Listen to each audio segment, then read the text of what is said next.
Hello everybody! Hello everyone! And magandang buhay po sa ating lahat. Ayan. So for today's video guys, magsasagot po tayo ng ating tax problem ng ating mga taxpayers. Whether it is individual taxpayer, one single corporation, partnership corporation, resident corporation, or non-resident corporation. So, guys, ang boring ng topic na to, pero watch the full video kasi bibigyan natin ng solution and lesson sa problem ng mga business na to. So, kasi may nag-send sa akin ng message and of course, nagtanong din kung anong pwedeng gawin sa tax problem nila. So, ito yung kompleto na sinabi niya. Hi, Ma'am Josan. Pwede po ba mag-ask sa inyo? Hi, Ma'am. Pwede naman po. Sige.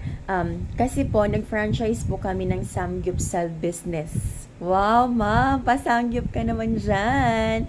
Oy, Ma'am. Gusto ko yung Samgyup, ha. And congratulations din sa business nyo kasi ang malaking kitaan talaga is nasa negosyo. Ayan. And hoping na marami kayong sales. Sabi niya, and nakapag-register po kami last March 18 this year. So, nagpa-register lang sila guys this 2024.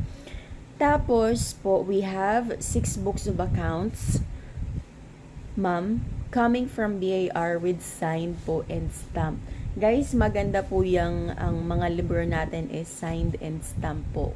Kasi, wag kayo magsusulat ng libro nyo pag wala pa silang signed or stamp. It's because may nakaukulang penalty po doon. And nabanggit niya kasi 6 books sila. So, ibig sabihin, vatable taxpayer sila.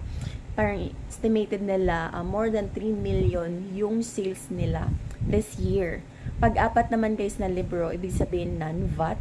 And yung ano nila is less than 3 million yung sales this year. So, hoping ma'am madami kayong sales.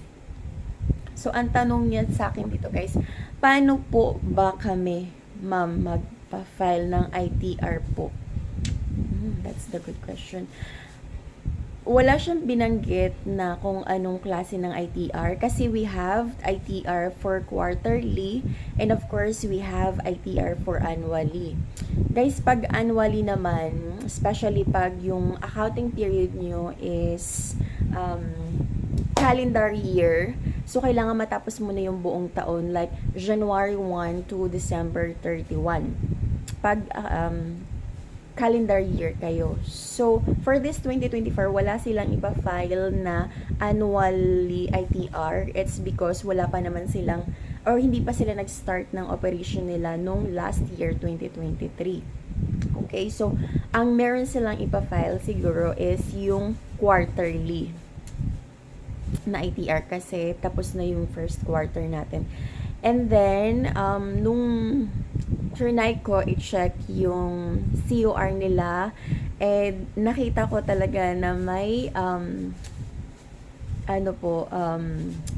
babayaran silang penalty kasi tapos na po yung deadline and 4 po yung tax type na hindi po sila nakapag-file, submit, hindi po sila nakapagbayad ng kanilang mga tax obligations. So, in-advise na lang natin, since first-timer siguro to hindi pa nila alam yung process, advice natin na siguro pa-photocopy na lang sila ng COR nila, yung Certificate of Registration, and then, punta sila sa BAR kung saan sila naka-register. And then, may portion kasi dun sa BAR, guys, na pwede kayong kumuha ng mga BAR forms. And yung mga tax type na tapos na yung deadline, yun po yung kukunin nila ng mga BAR forms. And then, magpa-compute na lang po sila sa Officer of the Day ng BAR para malaman kung magkano po yung penalty nila. So, sabi ko sa kanya, balitaan mo ko pag nakomputan na kayo ng BIR, ng Officer of the Day. So, guys, pag taxpayers kayo, don't forget yung ating mga tax obligations para susunod wala po tayong penalty. Okay? So, yun lamang po. Maraming salamat sa pag-watch. And of course, guys, pag may tanong kayo, pwede naman magtanong and sasagutin ko po yan. And magandang buhay sa inyong lahat. See you sa next vlog. Bye-bye!